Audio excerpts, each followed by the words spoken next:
거친 바다 바라볼 때 큰 두려움에 나 잠기고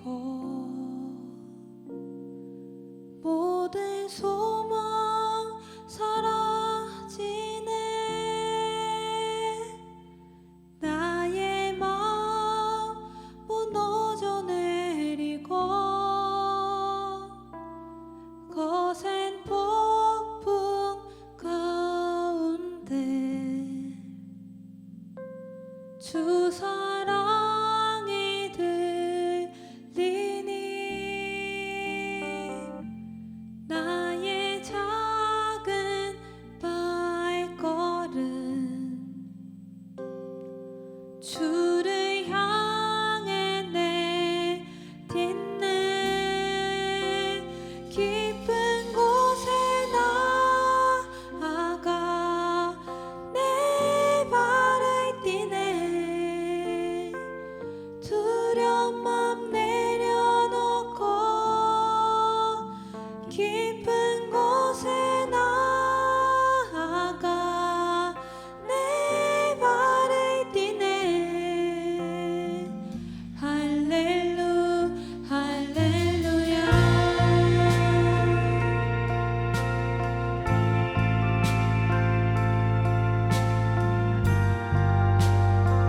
우리 다시 한번 고백합시다.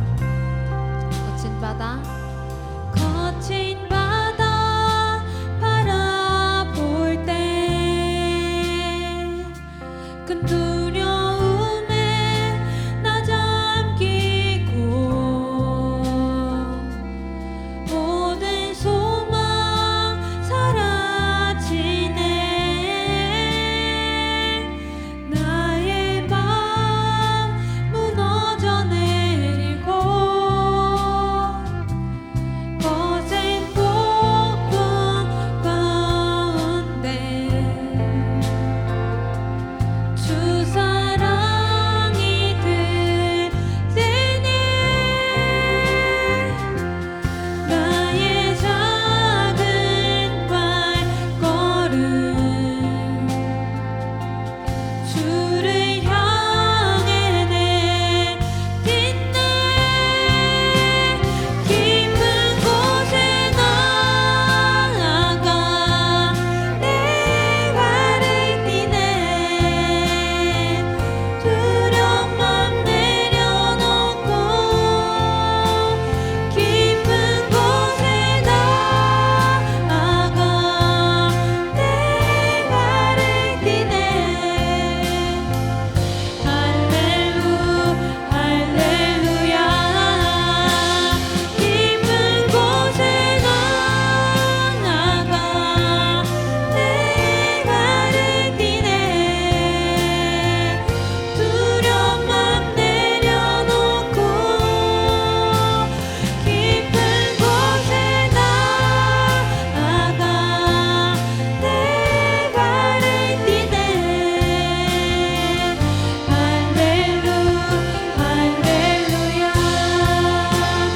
깊은 곳에 나아가 내 발을 띠네. 두려운 맘 내려놓고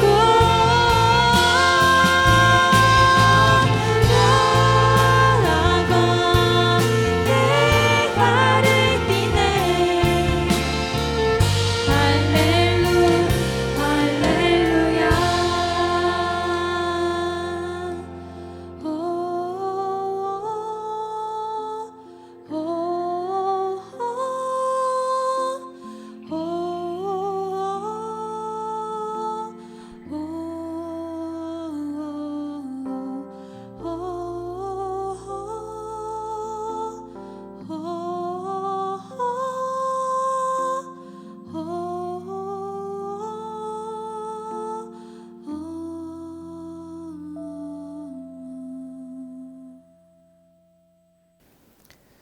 기도하겠습니다.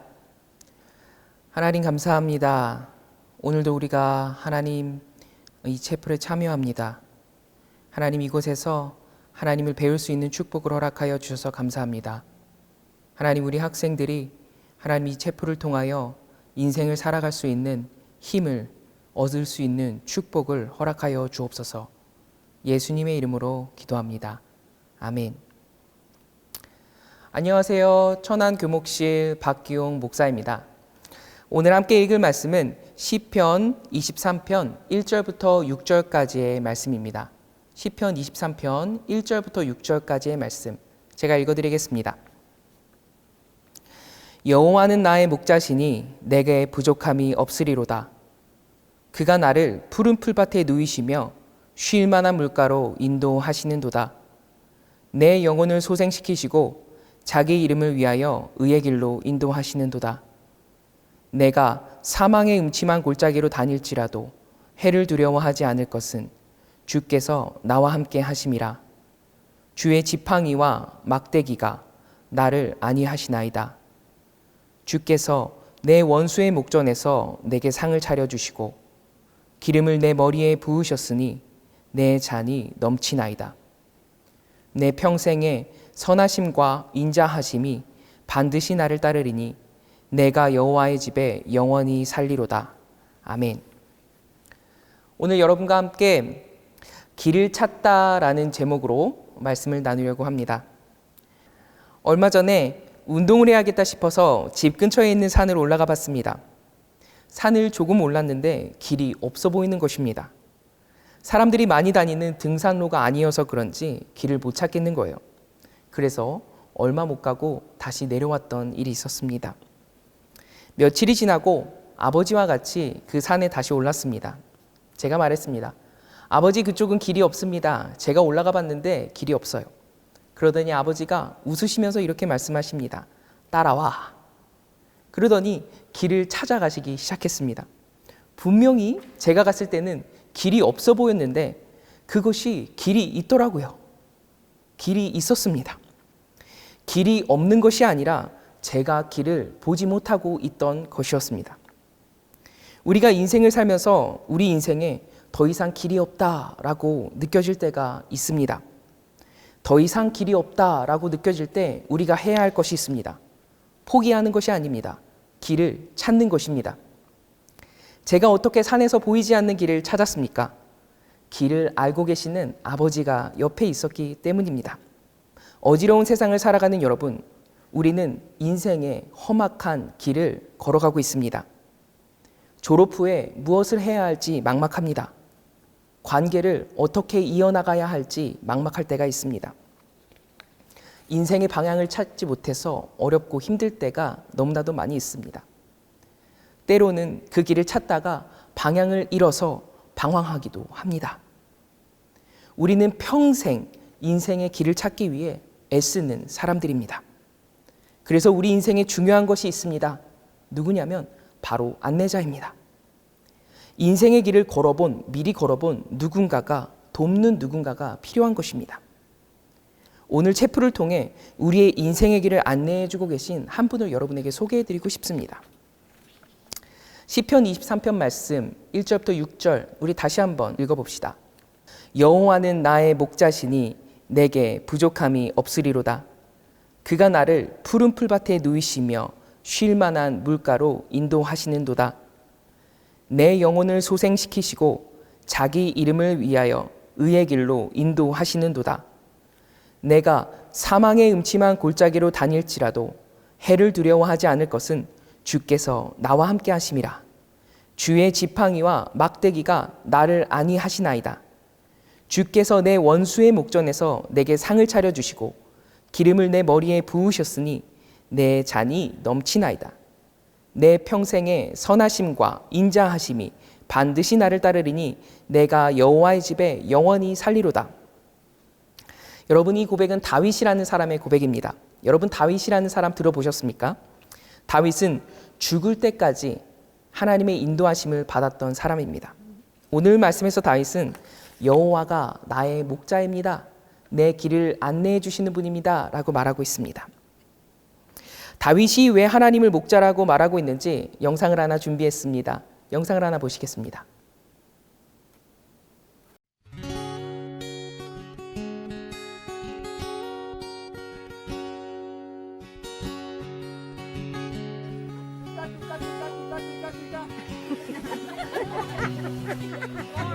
One more time.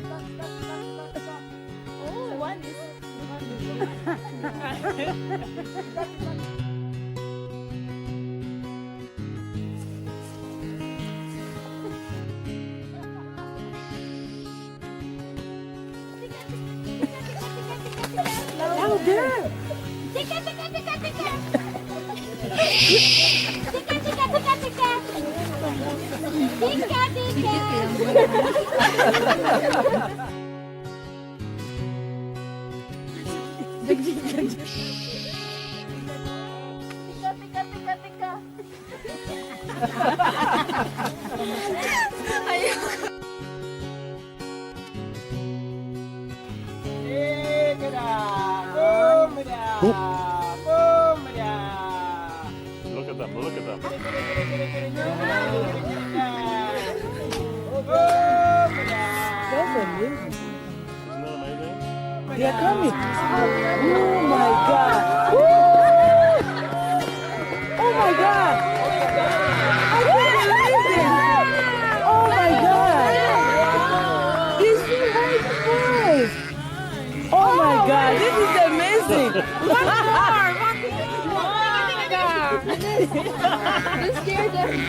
Yeah, Eunice made him go away.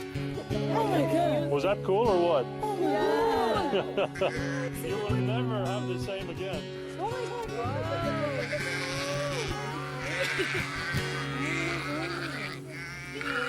I can't believe the way they were coming. 양은 목자의 음성만 듣습니다. 양은 자신을 인도하는 사람이 누구인지 분명하게 알고 있습니다. 밥을 준다고 해서 따라가지 않습니다. 목자여야만 따라갑니다. 다윗은 양을 지키는 목자였습니다. 다윗은 자신의 양들이 자신만을 따랐던 것을 알고 있었습니다. 그리고 자신도 하나님을 그처럼 따르겠다고 말하고 있는 것입니다. 어려움이 와도 인생을 풍요롭게 해주는 무엇을 준다 해도 하나님 외에는 그 누구도 따라가지 않겠다라는 고백이 오늘 시편 23편의 다윗의 고백입니다. 다윗은 주님만이 자신을 인도하실 분이다 라고 고백하고 있습니다. 여러분, 이 사람의 인생에 평탄함만 있지는 않았습니다. 어려움도 있었습니다. 앞이 보이지 않는 상황들로 인해서 눈물로 밤을 지새웠던 순간들도 많았습니다. 하지만 다윗은 어려움 속에서 하나님의 인도하심 아래에 있다는 것을 믿었습니다. 다윗은 어려움 속에서 하나님이 나의 목자이기 때문에 내가 안전하다라는 것을 믿었습니다. 그래서 시편에 보면 다윗이 주님 살아계십니까? 라고 고백하다가 갑자기 주님은 나의 목자입니다 라고 이런 고백을 하는 것이 계속돼서 반복이 됩니다. 주님 살아계십니까? 라고 고백하다가 주님밖에 없습니다 라고 고백하는 고백들이 너무나도 많이 있습니다. 어려운 상황이 변하지 않는데 다윗의 고백이 찬송으로 바뀌는 것을 우리가 많이 볼 수 있습니다. 왜냐하면 하나님이 이 사람의 목자였기 때문에 그렇습니다. 하나님이 다윗의 길이셨기 때문에 그렇습니다. 길이 안 보이다가도 하나님께서 인도하시는 길을 봐서 어려움 속에서 찬송이 터져나오는 고백을 누린 것이 다윗의 삶입니다. 오늘 읽은 말씀은 시편 23편입니다. 이 전장인 22편에 제가 어떤 일이 일어났었는지 여러분들에게 좀 소개해 드리겠습니다. 시편 22편 1절 말씀 제가 읽어드리겠습니다. 다윗의 고백입니다. 내 하나님이여, 내 하나님이여, 어찌 나를 버리셨나이까? 어찌 나를 멀리하여 돕지 아니하시며 내 신음소리를 듣지 아니하시나이까? 다윗이 뭐라고 합니까? 주님, 왜 나를 버리셨습니까? 라고 말합니다. 다윗이 주님이 자신을 버리신 것 같이 그런 고통 속에, 주님이 느껴지지 않는 그런 고통 속에 있었던 것입니다. 그러다 갑자기 이 사람이 이런 말을 합니다. 시편 22편 17절과 18절입니다. 그들이 나를 주목하여 보고 내 겉옷을 나누며 속옷을 제비 뽑나이다. 여러분, 다윗의 역사에는 이런 기록이 없습니다. 누군가 다윗의 옷을 놓고 나누고 제비 뽑은 기록이 다윗의 역사에는 없습니다. 성경에 이 기록이 있는 분은 딱 한 분밖에 없습니다. 누구실까요? 예수님입니다. 다윗이 시편 22편에서 고통 중에서 부르짖을 때 다윗의 목자이신 하나님께서 보여주신 것이 있습니다. 무엇입니까? 우주를 창조하신 하나님께서 자신의 죄를 위해 죽으신 것을 보게 된 거예요. 고통스럽다고 울고 있는 다윗에게 더 큰 고통을 받으시면서 십자가에서 인간을 구원하고 계신 하나님의 사랑을 보여주신 것입니다. 그래서 다윗이 고백하는 것입니다. 여호와는 나의 목자시니 내가 부족함이 없습니다. 그가 나를 푸른 풀밭에 누이시며 쉴 만한 물가로 인도하시는도다. 내 영혼을 소생시키시고 자기 이름을 위하여 의의 길로 인도하시는도다. 사랑하는 여러분, 우리는 혼자서는 살아갈 수 없는 사람들입니다. 외롭고 지치고 힘듭니다. 이 어려움들을 어떻게 견뎌야 할지 막막한 시간들을 만나게 됩니다. 하지만 우리가 기억해야 하는 것이 있습니다. 우리에게 자신의 아들 독생자까지도 주시며 우리를 영원한 삶으로 인도하고 계신 하나님, 우리의 인도자가 계신다는 것입니다. 다윗은 계속해서 이렇게 고백합니다. 시편 139편 7절부터 10절 말씀입니다. 내가 주의 영을 떠나 어디로 가며 주의 앞에서 어디로 피하리이까? 내가 하늘에 올라갈지라도 거기 계시며 수월에 내 자리를 펼지라도 거기 계시니이다. 내가 새벽 날개를 치며 바다 끝에 가서 거주할지라도 거기서도 주의 손이 나를 인도하시며 주의 오른손이 나를 붙드시니이다. 다윗이 뭐라고 고백합니까? 주님이 바다 끝과 같은 어려움 속에 있더라도 붙들어 주신다는 것입니다. 지옥 같은 어려움 속에 있어도 다윗을 인도하는 목자라는 것입니다. 여러분, 주님 때문에 내가 죽지 않습니다. 나의 어려움이 나를 망하게 하지 못하는 것입니다. 여러분, 다윗의 고백이 우리의 고백이 되었으면 좋겠습니다. 여러분은 앞이 안 보이고 더 이상 인생의 소망이 보이지 않을 때 여러분 무엇을 찾으십니까? 하나님이 여러분이 목자가 되어주신다고 성경이 말하고 있습니다. 여러분을 위해 목숨까지 내어주셨다고, 자신의 아들 독생자까지 내어주셨다고 성경이 증언하고 있습니다. 그리고 우리를 영원토록 인도하신다고 성경이 말하고 있습니다. 여러분, 우리가 살면서 길이 안 보이는 어려움 속에 있을 때가 많습니다. 아무리 해도 안 될 때가 많이 있습니다. 그래서 우리는 안내자가 필요한 존재들입니다. 우리의 앞길을 안내해 줄 사람이 없다면 우리는 어려움 속에서 힘들어하기만 하게 될 것입니다. 그래서 저는 오늘 주님이 삶의 목자가 되신 삶으로 여러분을 초청하고 싶습니다. 어렵고 힘들고 지칠 때 우리의 목자이신 하나님을 의지하실 수 있는 축복이 있는 삶으로 여러분을 초청합니다. 여러분, 하나님을 믿는 삶으로 들어오셔서 하나님이 목자 되신 인생을 살아내실 수 있길 축복합니다. 기도하겠습니다. 사랑의 하나님, 감사합니다.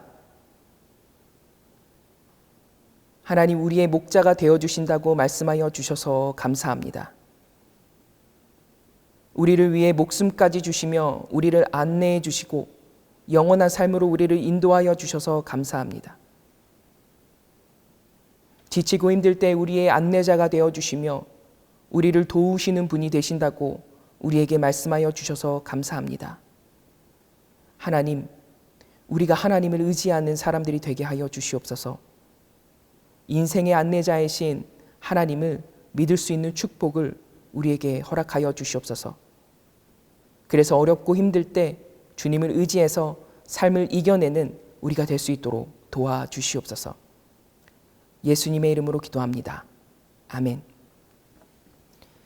이제는 우리 주 예수 그리스도의 은혜와 하나님 아버지의 사랑과 성령님의 교통하심이 삶이 어렵고 지친 우리 청년들, 하나님을 믿고 다시 일어서기 위하는 우리 귀한 청년들 머리머리 위에 이제부터 영원토록 함께 계시길 간절히 축원하옵나이다. 아멘.